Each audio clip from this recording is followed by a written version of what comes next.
लौट आई हैं देखो, बारिशें फिर से यहाँ वहाँ, एक तुम्ही को लौट आने की फुर्सत नहीं मिली।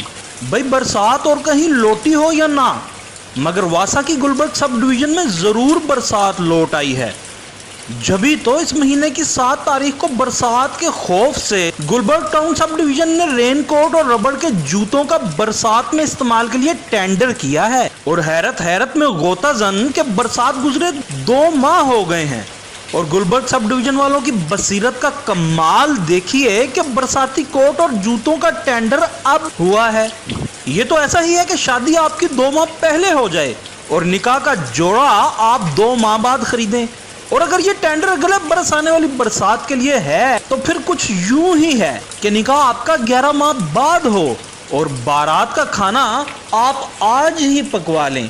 अब इस होशियारी या चमत्कारी के दरमियान क्या पक रहा है ये तो डायरेक्टर गुलबर्ग और एमडी वासा ही जाने, मगर निकाह के बाद जोड़ा या निकाह से 11 माह पहले बारात का खाना पकवाने वाले की होनी तो तलाक ही चाहिए।